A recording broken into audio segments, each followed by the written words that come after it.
What is going on, everyone? Welcome back to another episode of the Mets Central Podcast, episode 74, where we are going to break down the latest with the Mets.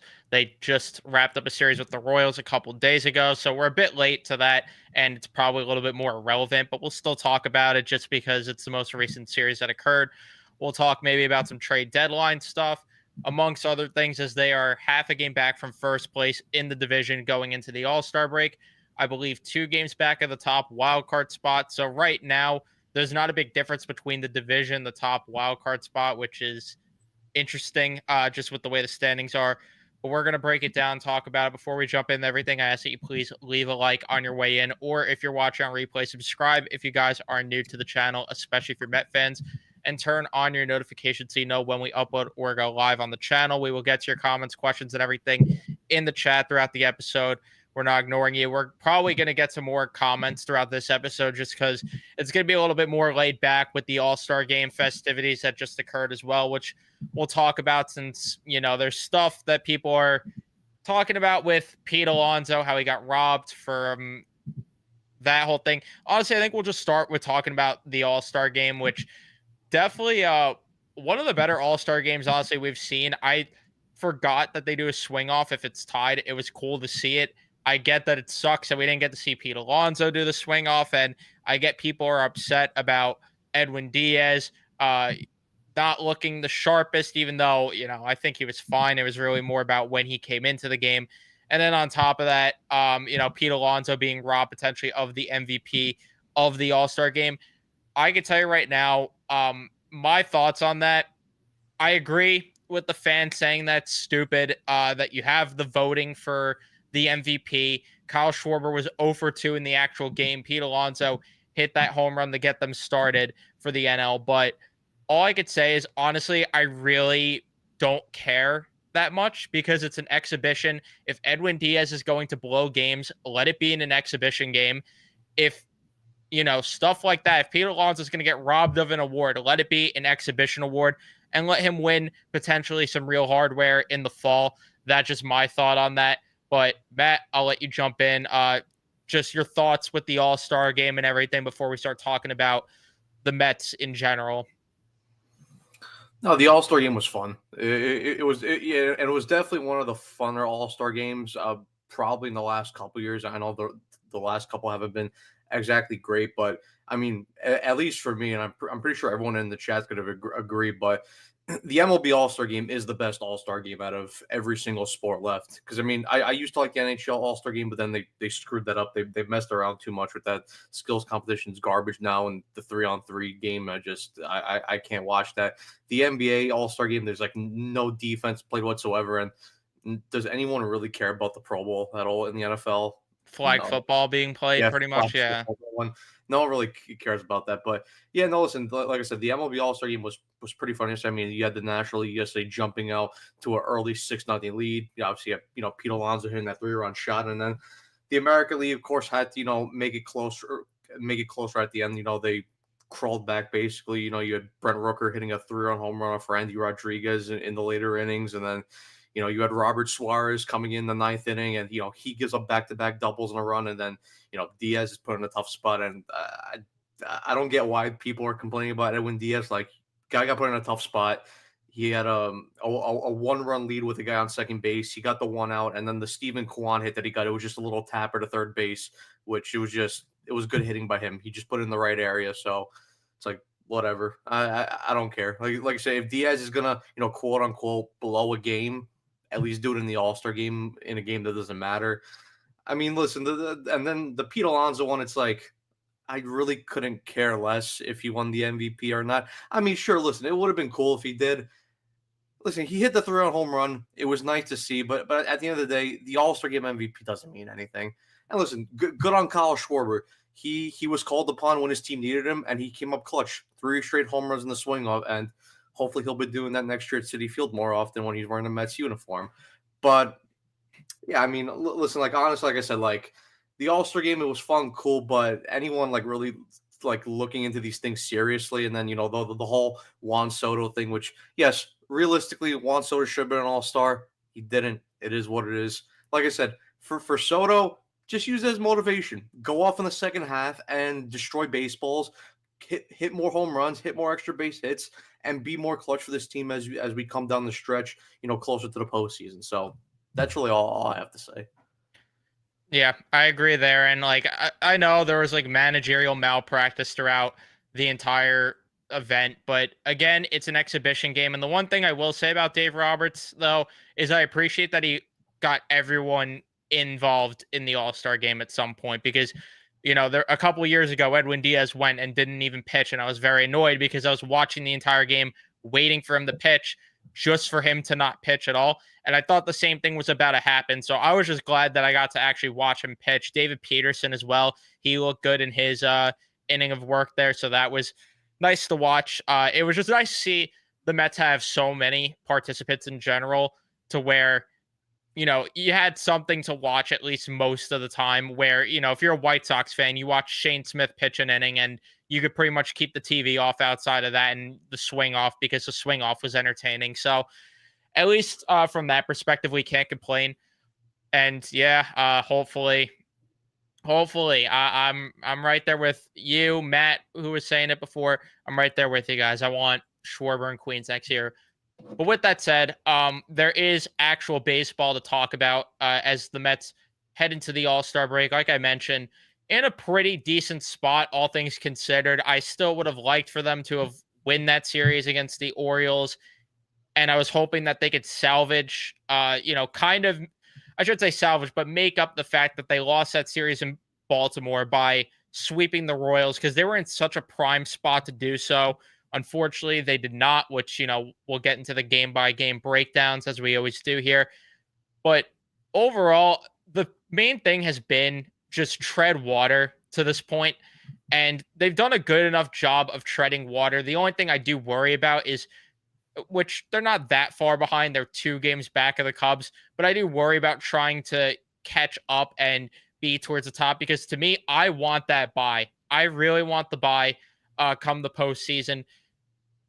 But the Mets did a good enough job to tread water, like I mentioned, to be in a spot where, okay, now we get the reinforcements coming back. Sang and Mania came back. They looked solid in their returns, which we'll break down more as well. And yeah, like I said, you're getting towards the deadline. We'll talk more about who we want there. So they're in a decent spot to where you get the reinforcements back. The deadline's coming. Let's see what you could do come the second half. All I know is that, David Stearns and company obviously have their work cut out for them because there's so much. I mean, I really sat back yesterday, honestly, and reflected on the roster right now. And it just like really hit me like, wow, this team really looks like the Syracuse roster or what the Syracuse roster was going into the year early on. It is just absolutely just garbage. Most of the guys they have, but again, at least the pitching, you're starting to see the reinforcements. No, yeah, definitely. I mean, looking at it right now, when you realistically look at the roster, at least as of right now, and obviously things are going to change because guys are still going to come back healthy. There will be obviously moves made at the deadline. You might have 1 or 2 guys in terms of the pitching side being called up.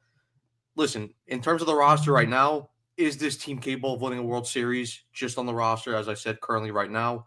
No. They're going to have to make adjustments, and they're still going to have to make adjustments and improvements to the overall play style because let's be honest, even though they won that Kansas City series, they really didn't play all that well.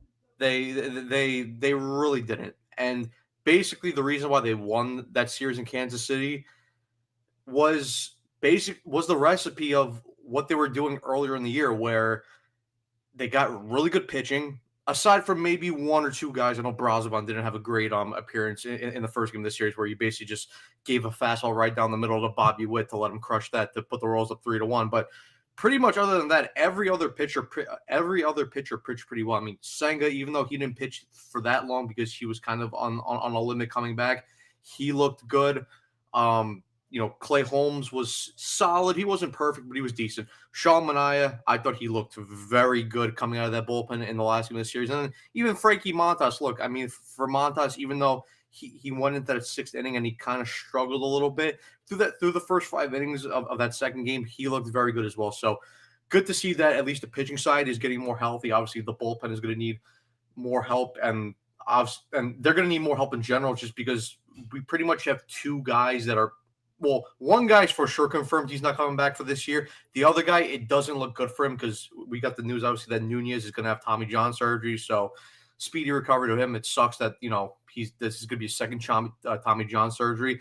And it looks like the fact that Max Kranick is possibly going to get Tommy John surgery as well. So that's another pitch that the Mets are going to lose. And, if he does, that's going to suck for him. Obviously, speedy recovery for Kranick. But, I mean, look, they're going to get Raley back. So that's a lefty. Budo's going to come back. Budo's going to come back. And Raley's really the big one because this team desperately needs a lefty. Like, I don't want to watch Richard Lovelady out of the bullpen anymore. I don't really want to. So they need a lefty. They probably going to have to look to trade for another lefty. Come trade deadline, because really when you go into the postseason, you really want two reliable lefties.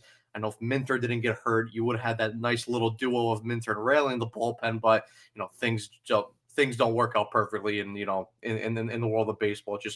It is what happens. Injuries suck, but yeah, I mean, like I said, the big takeaway from this World Series was once again that the offense they didn't play well.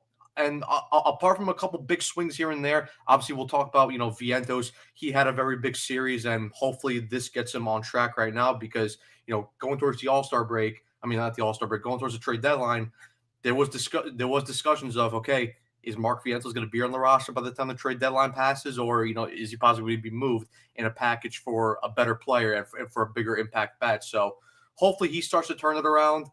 But really like to talk about, and I brought it up in the Yankees series when we broke down that series.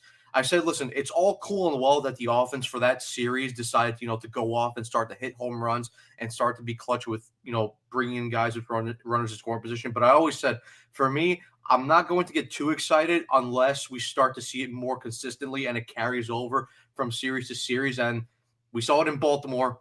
The offense wasn't great. And then we saw it in Kansas City again. Offense wasn't great. So this team is going to need to make a couple moves at the deadline, a couple pitchers, and definitely some big time impact bats as well. Yeah, and Ray, we're gonna get to this comment a little bit later on, just because I do want to build on Matt's point with the bullpen and everything. But first, let's break down these games, just so we could talk about everything a little bit more. So in Game 1, Kodai Senga made his long-awaited return, and he went against former Met Michael Wacha. Everyone, loved that offseason when they got Wacha, Porcello, and then you can't forget Jake Marisnik and Dylan Betances under the Christmas tree. I'm going off on a tangent. In the top of the third inning, though, Torrens hits a single. Tyrone Taylor with a sacrifice bunt. Brandon Nimmo walks. Lindor hits a single. And then Pete Alonso walks in a run to make it 1-0. Vientos strikes out. And that is noteworthy because of the fact that I tweeted it, and I think every Met fan thought the same thing, that the time's coming to a close here with Mark Vientos, but thankfully, he ended up righting the wrong later, which we'll talk about. Perez hits a single. Lofton then hits a double to tie the game up. In the bottom of the seventh inning, Isbell hits a single. Thrown out, stealing a bag. India hits a single. Witt hits a 2-run home run to make it 3-1. In the top of the eighth inning, Nimmo hits a single. Lindor and Soto walk. Vientos with a base-clearing double to make it 4-3. So Vientos righting the wrong. You have a fan screaming at him to swing the bat in the stands. The fan might be better than Eric Chavez for all we know. And then in the top of the ninth inning, Tyrone Taylor gets a double. Nimmo walks. Lindor hits a home run to make it 7-3. And Juan Soto hits a home run to make it 8-3. They go back-to-back, and the Mets would win by a final score of 8-3 in that game. In game number 2, a lot less noteworthy, as Frankie Montas went against Zerpa. So a bullpen game there for the Royals. In the fourth inning, Lindor hits a single. Soto hits a home run to make it 2-0 in a part of the park that I've never seen anyone hit a home run in, just hitting it into the fountains there out in right field. In the bottom of the sixth, Isbell hits a leadoff double. India hits a double to make it 2-1. In the bottom of the eighth, Bobby Witt gets caught stealing on a very controversial call, and it ended up going the Mets' way, so I'm not complaining about it. In the ninth inning, Alonso hits a double. McNeil drives him in with a single to make it 3-1. And then the bottom of the ninth, Diaz locks down a 6-out save. Very happy to see Carlos Mendoza manage the game the way they did. We'll talk more about that. And then we go to game number 3, Clay Holmes with Sean Manaea, a little bit of a piggyback there, versus Noah Cameron. In the top of the first, Vientos hits a triple with 1 out, but they failed to score a run. And that pretty much was the story of this entire game as the Royals were getting on the board, though. In the bottom of the second, Garcia hits a double. Perez gets hit by a pitch. Rave hits a double to make it 2-0. But in the ninth inning, the Mets show a pulse as Ronnie Mauricio hits a leadoff double. McNeil gets a triple to make it 2-1. Everyone's favorite Met, Jared Young. I was terrified of what was going to happen here, but he hits a sac fly, does what he has to do to tie the game up at 2. Top of the order comes up. Unfortunately, though, they don't get it done here, as in the bottom of the ninth inning. Tolbert hits a single, steals second. Lofton drives him in with a single to make it 3-2. And that was the end of the game. The Mets owned Estevez throughout this entire series. They were so close to completing the sweep here. Unfortunately, they come up short. I guess we'll start by talking about, some of the things that happened throughout the series, just in terms of managerial decisions. And the reason I want to highlight them is because myself, you less than me, but we both have been fairly critical of the manager as of lately. I didn't have an issue with the way that he managed any of these games. The only thing that I have a complaint about, and I'll let you chime in with your thoughts here, I don't love still the whole switching the lineup depending on what hand the pitcher throws with. Because to me, why was Mark Vientos hitting second and Francisco Lindor leading off again just because Noah Cameron throws with his left hand? Keep Nimmo in the leadoff spot and let these guys be comfortable, especially when you have Lindor giving credit to Nimmo being in the leadoff spot, helping him see pitches better. And Mark Vientos had the day that he did. Why are you breaking up what's working just because a pitcher throws with his left hand and he's not going to be in the game the entire time either way? Your thoughts? Yeah, I touched upon this when I did the post game show for the last game of the series. I didn't understand that whatsoever. I thought finally when, and not to say this like I'm sounding happy, but I thought that once Marte went on the IL, I'm like, okay, finally at least we're gonna get some stability with the lineup. We'll finally at least get Nimmo at least for the most part, unless he needs a day off, of course. But for the most part, at least we're gonna see Nimmo leading off, whether it's going to be a right-handed pitcher or a left-handed pitcher on the mound.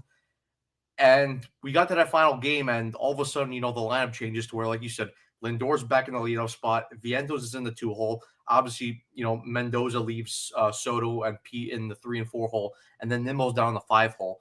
Listen, did that necessarily lose them the game? I don't necessarily think so, but to me, I'm always a guy where I'm like, okay, if the lineup is not broken, don't go out of your way to fix it and just make needless, adjustments here and there. Because listen, I think we can all agree that for the first half of the season that the offense wasn't good. I think we can reasonably all say that.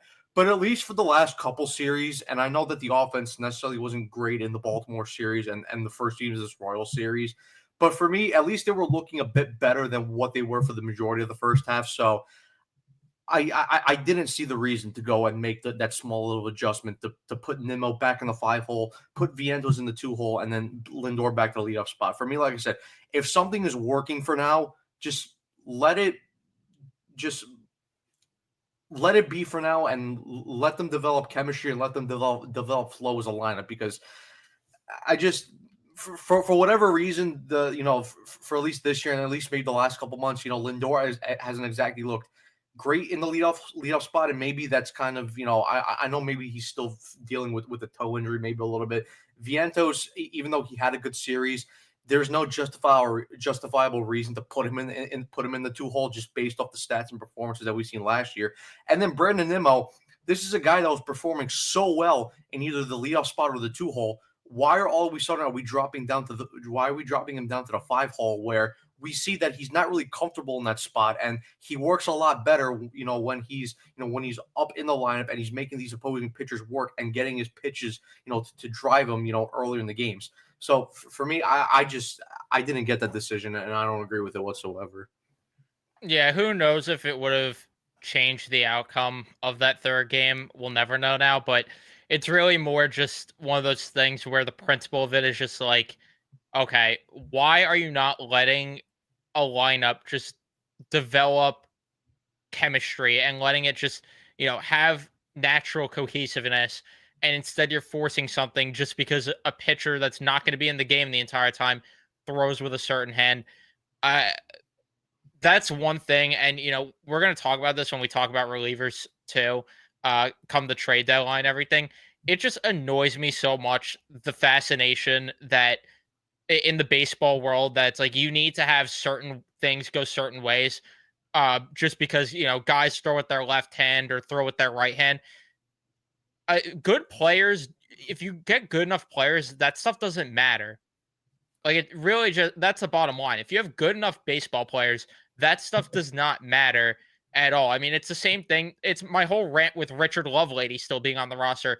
Because he throws with his left hand doesn't mean he's more valuable than Rico Garcia, who didn't allow a run in the small sample size we saw, but showed a lot more in that small sample size than Richard Lovelady has shown in his entire Mets tenure thus far. So that's something that just is a separate rant that I could go on its own. And again, I will go into it when we talk about relievers come the trade deadline and all that other stuff. But yeah, like I said, I mean, we'll never know. Outside of that, I was happy to see the way that he managed throughout the rest of the series, especially with the 6 out save from Diaz, because one of my biggest complaints, and you share the same sentiment as me, where it's like you need to put your best reliever in against the best part of a team's lineup. And there are so many times where Edwin Diaz will just not face the best part of the order. And in that game too, when Bobby Witt was due up, or when India Witt and Pasquantino was due up, I was like, you have to put Diaz into this game here.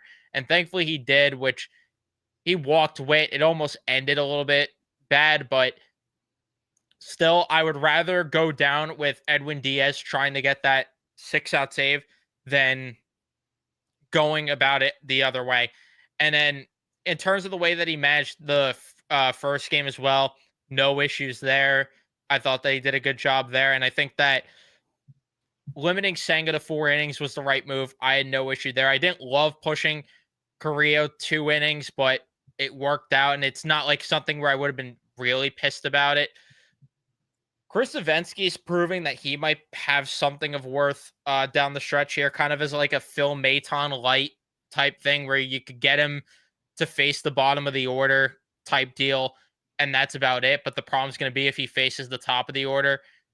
And I think the biggest positive out of all this is one, you didn't have to use your bullpen in that third game, and two, you didn't have to face Ryan. You didn't have to see Ryan Stanek the entire series. And what do you know? Less chaotic, and the bullpen was able to record outs. Can you believe it? No, I mean, listen, for Mendy's perspective, I thought he had a listen. Like I said, apart from that lineup change from the third game, I thought he had a very good series. I fully agreed with trying to get 6 outs and 2 innings out of Edwin Diaz, just because when you looked at the situation of the series and where this team was, it made sense. Diaz hadn't pitched since the first game of the Orioles series. He wasn't used at all in any of those 2 games in the doubleheader against Baltimore. And then he was going to go in the first game, but then the Mets had kind of that little offensive outburst late in the game, so they didn't have to use him there. And then when you looked at the third game of the series, you knew you had both Clay Holmes and Sean Manaea who were going to eat the bulk of the innings, because at least Clay Holmes is probably going to give you at least 5 solid innings, and then Sean Manaea could at least give you 3 to 4 innings out of the bullpen. So it made sense considering how taxed the bullpen's been and how many kind of unreliable arms this bullpen has as of right now. It was the right idea, and it was the right move to go to Diaz for 2 innings, and it worked. And the Mets were able to secure a win. And thankfully they did have Diaz for 2 innings, because listen, if you had to use Stanek in that second game, considering that the offense wasn't good at all, there's no guarantee the Mets even win that game. I mean, they probably don't, knowing how poorly Stanek has been over these last couple weeks. So listen, good for Mendy for going to DS for 2 innings. It was the right move by him. And listen, like you and I say, when Mendoza deserves criticism, we'll criticize him. But when he deserves praise, we're going to praise him. And this is the one of the situations where he deserves praise. Yeah, 100%. That's why I wanted to like kind of spotlight this in general, is because of the fact that I've been so critical that, I got to give him his flowers when it's deserved there. But yeah, in terms of just more talking about like the bullpen stuff, just while we're on the topic, I don't know honestly if you could go with Ryan Stanek on the roster the rest of the year. Like I'm just so tired of the fact where it's like it's just such a relief not seeing him come out of the bullpen because of how piss poor he has been this season. And really, honestly, once Rayleigh's back and Budo's back, you have probably 2, 3 bullpen spots you need to address. And I'll get to this comment now that we start. David Robertson is the talk now. Is he even a viable option? I think Unk still has it to where I would be down to go for David Robertson. And he's kind of in the realm of where, okay, if you can't find a left-handed arm come the trade deadline, this is your best option because David Robertson, while he doesn't throw with his left hand, and again, I know that's a big deal to some of the baseball world, David Robertson has been known to be one of those guys that is really good with reverse splits, and the Mets are poorly of interest. If they could land themselves David Robertson on a contract, and that's the other thing. I think the biggest positive about getting David Robertson is you do not have to give up an asset to get him outside of money. Like money is the only thing that has to go to him. And in a market where I'd imagine relievers are going to cost a lot because we saw it last year and this year, the market is so thin that I think teams are going to overpay for relief pitching. This is this is a slam dunk in my opinion to get him. And again, I get that he's not in game shape and there could be rough stretches every now and then, but to take a flyer on a guy you're familiar with and that pitched really well last year as well and just hasn't signed because of financials, it's not like an injury or anything. I don't see why you don't, take a look there. I was calling for him to come back in like April or May. Once Minter went down, I was like, go ahead and bring David Robertson back because you need another high leverage arm back there. Yeah, I remember. I remember like early May, late April when both Minter and Danny Young went down, and the Mets didn't have a lefty at all, and they had to call up Hennessy's Cabrera. We were both saying, get David Robertson in here. And listen, at the end of the day, is it a risk? Because yes, he hasn't pitched in a year, but listen, if the cost of relievers is going to be what we saw last year at the trade deadline, because if I don't know if you guys remember, but when the Padres last year, they both traded for Tanner Scott and Jason Adam from both the Marlins and the Rays, respectively.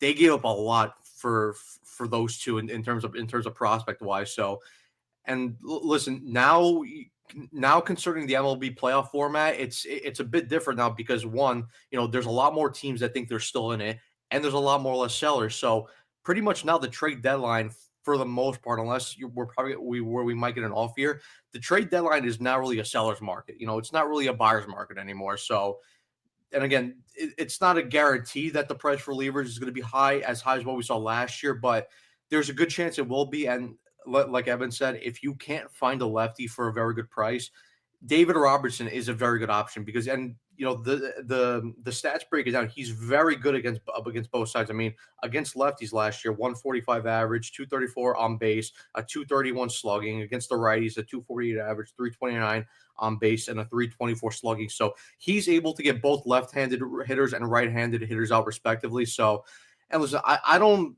and I know you brought up the thing where pretty much it's down to money whether the Mets sign David Robertson because he's a free agent. I don't even think David Robertson is going to, want or demand like a crazy amount of money. I mean, maybe you get him at like $5 million, $3 million, $4 million in that range. Like, I don't think it's going to take anything too crazy to be able to sign David Robertson. So if he's a viable option, and considering that, you're not going to have to give up any terms of, assets in terms of prospects, then yeah, I'm fully on board with bringing back David Peterson because in his short time that he was here in 2023, he looked very good, and especially considering that you guys remember that Diaz was out for that year because of the injury, and Robertson had to fill in the closer's role, and he did a fantastic job. And then obviously the Mets, were able to fleece the Marlins to trade David Robertson there, get some prospects back, and then he absolutely was terrible there in Miami. But I would be fully on board with bringing back David Robertson. Yeah, I just think that it makes too much sense given the situation where it's like you could get at best a high leverage arm for no assets, and at worst you're getting a guy that is pretty much. I think at worst he's still better than Ryan Stanek. Like, and again, I know the bar's kind of low there, but to me this is like a slam dunk kind of thing. I get the skepticism because he hasn't pitched in a bit, but relievers are so much different than starters to where I don't worry about that. Like, we're seeing Brooks Raley ramp up at such a quick rate. If this was a starting pitcher, I would say, forget about it. But for a relief pitcher, I don't see the harm in this. So, yeah, like in terms of just, I don't even know really what's out there in terms of like other relief pitching options, to be honest with you. I haven't really looked at that market entirely. Just to look right now, I mean, Raziel Iglesias will probably be available. The Mets aren't acquiring him. No. Rafael Montero, another Braves guy. Taylor Rogers from the Reds could make some sense to get a lefty in here. I don't know if he's having that great of a year. Chapman, if the Red Sox sell, but it looks like they're starting to pull themselves back into the mix. I mean, outside of that, Emilio Pagan would be a nice little add. I would like Emilio Pagan. Otherwise, the names that you're looking at are not exciting. You're looking at a Phil Maton reunion. You're looking at Jake Junis. Gregory Soto is a nice little option, but would you rather have David Robertson or Gregory Soto? I think I know my answer, especially, again, you don't have to give up assets to get David Robertson. Zach Littell maybe will be available, but that's not even a guarantee because the Rays are in the mix. Um, yeah, like this is a very thin reliever market. Danny Colombe could be the best option for the Mets to get for a left-handed arm come the deadline, since the Twins, it looks like, are going to sell. But really everything hinges, and this kind of segues into the big conversation with the trade deadline. Everything to me hinges on what happens with the Diamondbacks, and every single Met fan, every single fan in baseball should be rooting for the Diamondbacks to suck after the All-Star break here, because they have the best options available, because you have Shelby Miller, who could be a reliever, available. Josh Naylor, who would be a perfect DH for this team. Eugenio Suarez would be perfect to play third base for this team. Randall Grichuk, even, I would take as like a nice little outfield option, bench bat type of piece. And Zach Gallen, and I know that he's not having the best year, but I'm willing to bank on this pitching lab fixing Zach Gallen and getting him to be the guy that we've seen in the past. Merrill Kelly's an option potentially. There are so many options. Everything opens up if the Diamondbacks become sellers. Yeah, like you said, everyone should be pushing right now for the Diamondbacks to lose, because they have so many options that are very viable trade options. I mean, both Josh Naylor and Eugenio Suarez would be very good impact bats. These are two guys that, and I know Eric Chavez doesn't necessarily agree with this, but these are two guys that hit the ball hard and hit the ball in the air for power. And I know, like I said, Chavez isn't going to like that necessarily, but that's what wins you ball games in Major League Baseball these days. So for me, I think both of those guys as DH options would be great. And I know people could point to Suarez being a third base option. To be honest, and I know that Suarez's bat probably makes up for his defense, but his glove at third base is just terrible. I mean, it's probably on par with Vientos' bad, and Vientos doesn't have a great glove as well. But at least, like I said, at least with Suarez, his bat is good enough to the point where at least you can maybe live with it. But ideally, I think if they're going to trade for either Naylor or Suarez, I would like to see them in the DH spot. And then listen, if you could get a Shelby Miller for the bullpen, that would be a good option. And then Zach Gallen, who was looking like to be the next great ace in the major leagues the last couple of years, hasn't had a great season this year. But like you said, with this pitching lab, and with Jeremy Hefner and Desi Driscoll as coaches on the staff, I fully trust them to get the best out of Zach Gallen if the Mets were to trade for and acquire from him. And most likely, like I said, even though the starting rotation is getting a bit more healthier, I would still like another option in terms of starters if you're not going to call up, one of the young guns from the minor leagues. Yeah, and there was a report earlier. I don't know how much truth there is to it, and all I know is that like if the Mets truly aren't getting a starting pitcher come the trade deadline, which I don't think it's reliable considering the fact that we also heard that they called about Keller, so that kind of contradicts the reports there unless, one person's lying, one's not. All I know is that they need to be in the market for a starter. Like if they're not, that's a problem. Honestly, it let's just go down and rip our wish list for the deadline. So, starting pitching wise, because I think how many starters do you ideally want them to get? To me, I think you could live with getting one starter. I wouldn't mind, and I've said this before, I really would not mind if they went the starter route, getting two starters and then moving Holmes to the pen because I would not mind getting two guys that could eat more innings. And if you're going to pay prospects, I'd rather give up those prospects to get starting pitchers versus relief pitchers. So I could see the argument either way. I could live though with one starting pitcher. Yeah, I mean, for me, if they traded for one starting pitcher, I'd be happy. But if they do have that idea and that plan where they want to move Clay Holmes to the bullpen, then and I don't necessarily think they necessarily want to move Clay Holmes to the bullpen, but if he continues to show that he's not able, to get his stamina up and to be able to work through, a workload of six inning consistently, then I think there might be a conversation to be had there about trading for two starters. But if they're only trading for one starter, like we were talking about Mitch Keller, I think he'd be a decent option, and then Zach Allen as well.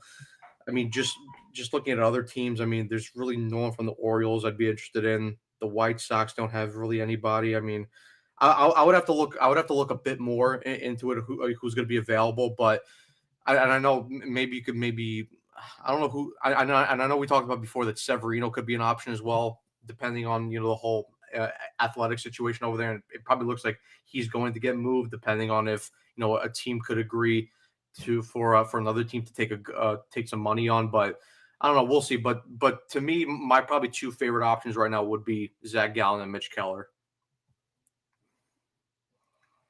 Yeah, I'm not with the whole Severino reunion. To me, you already have Severino in the building. Like I think Frankie Montas is your Severino at the moment. I'm not about that. To me, I think you got to be in the market for a Gallon. Keller, I like who we just talked about.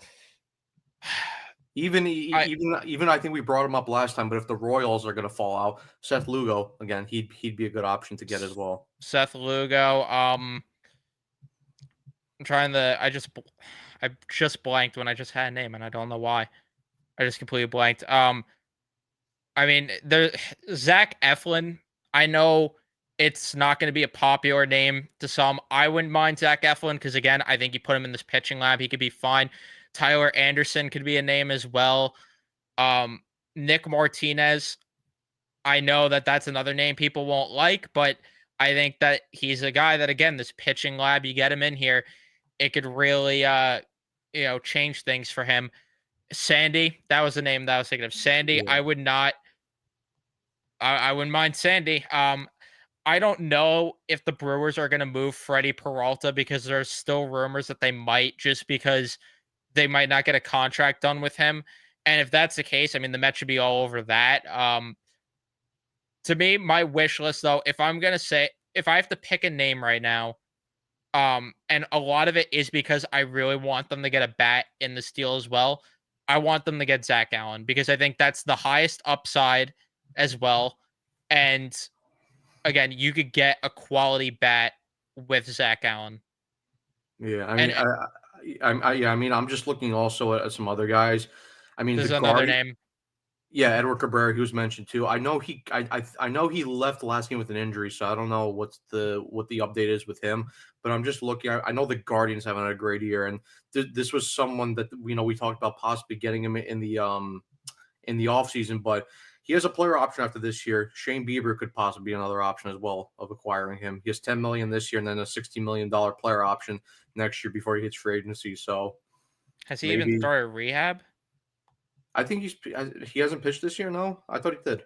No, because he had Tommy John. Yeah, but he missed last year though.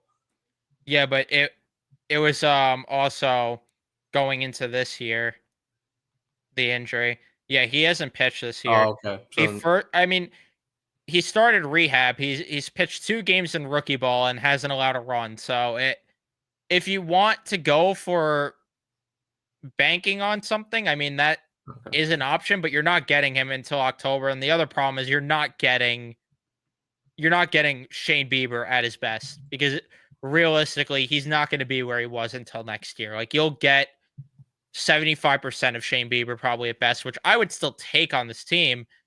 But at the same time, I talk about this all the time. You got to go in this year. You don't know if Nimmo's going to replicate this year. You don't know if you're bringing Pete Alonso back.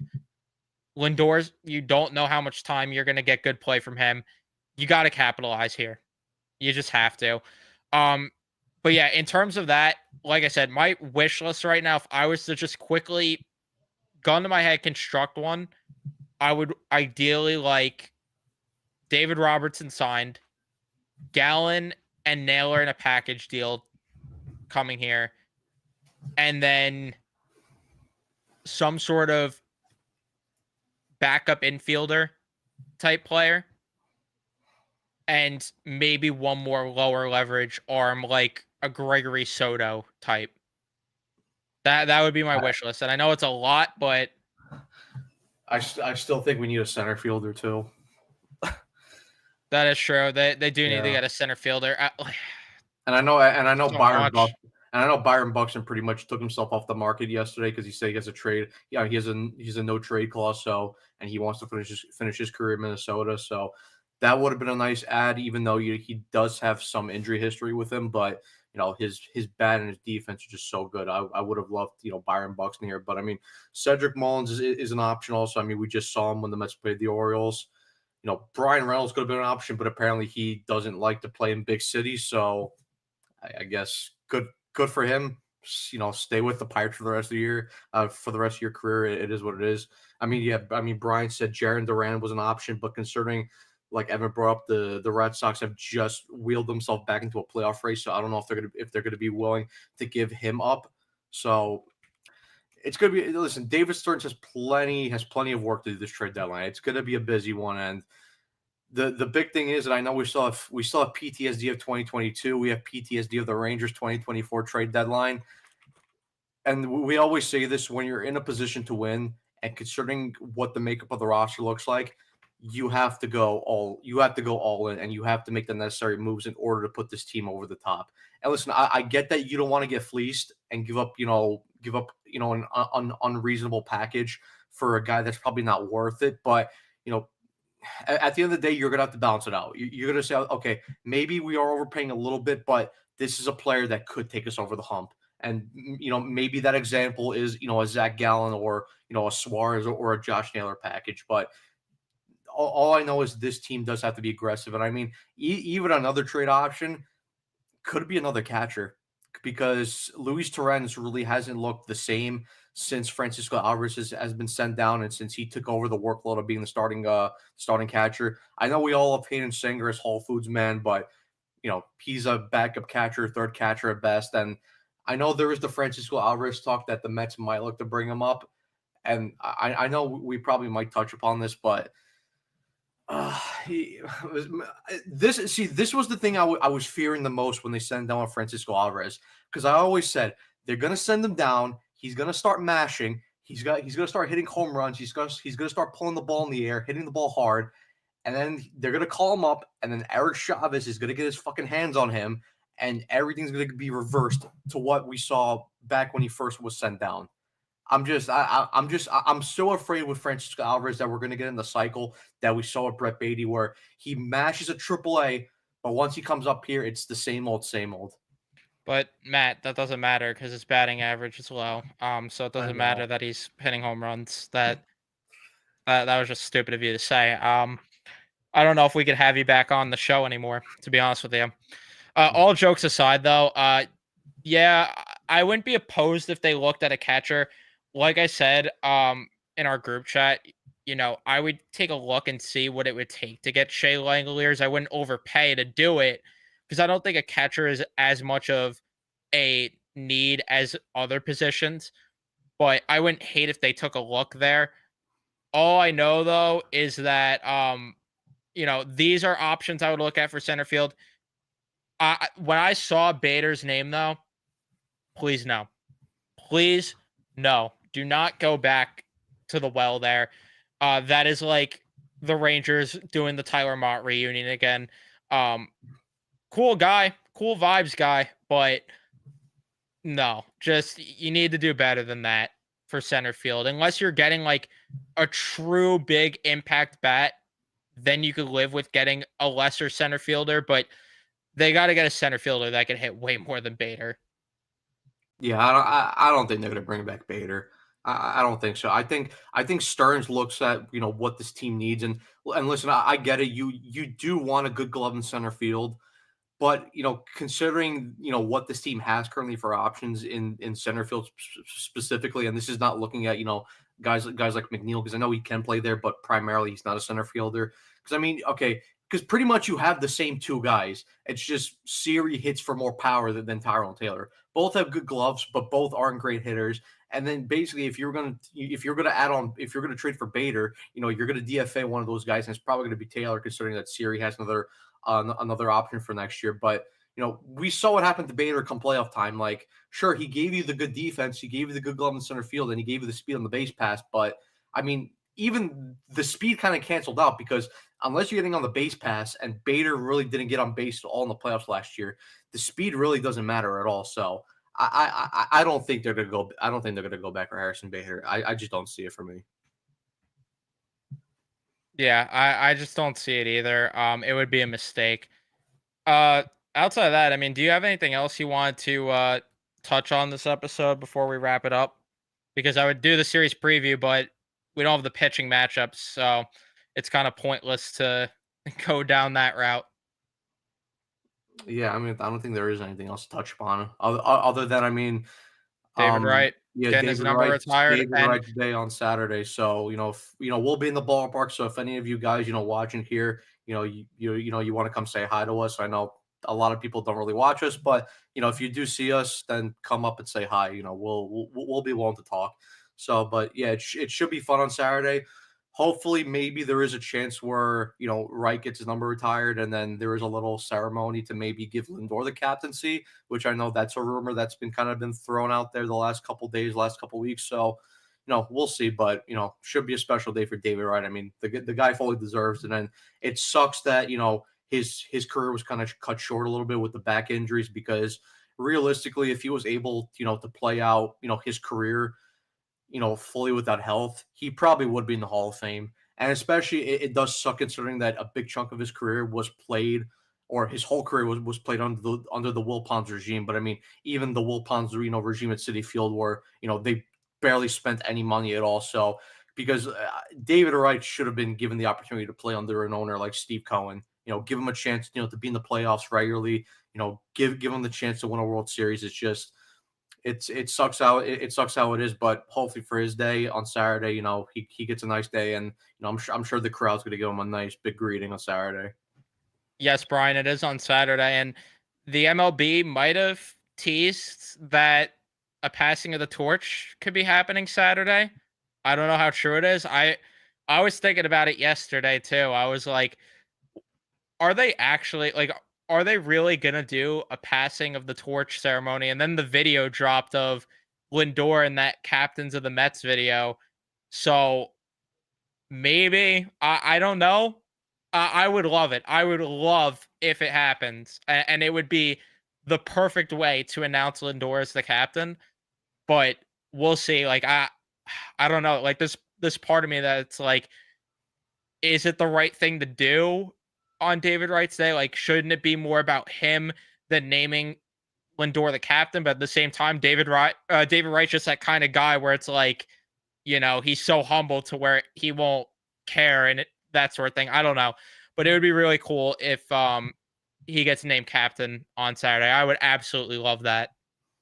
Yeah, I mean, Wright always just seems like to me like you said that humble guy where he really just wants the best for his quote unquote team and his teammates. So and I know that his day's on Saturday, but I wouldn't even be surprised if it was his idea to pass the torch to Lindor. That just because we know that like I said, like Wright's a humble guy. He cares for his teammates. He cares about other people. So like I said, to me, I wouldn't be shocked if it was Wright's idea to pass on the captaincy to Lindor. I would love that. It would make a day that's gonna be full of tears. You know, even more of a night that's full of tears. I can tell you right now. It's gonna be, if you see me, just don't catch me when I'm crying, because I was crying a lot on Lundqvist night. It's gonna be just as ugly that night. But outside of that, Pat Ragazzo also just put out a report, just because I thought I'd mention it, that rivals believe the Mets are going to trade a top position player prospect for a frontline starter, which would line up with the fact that Gilbert has been down in AAA all year. So maybe there's a chance there.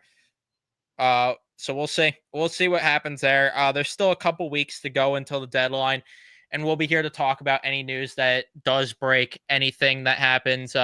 Game wise, obviously we'll break everything down, and maybe we'll do a special type of video or stream for David Wright Day. We'll have to think of something for that. But do you have anything else you want to add before we wrap it up?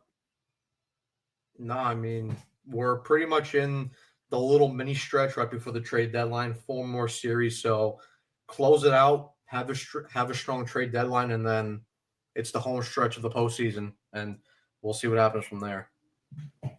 Yes, we will see here. We had our first big trade of the deadline. Adam Frazier went to the Royals, so we we'll see what happens going forward. But thank you everyone for tuning in and watching. Leave a like if you enjoyed, subscribe, turn on notifications so you know when we upload or go live, and we'll see you guys in the next one.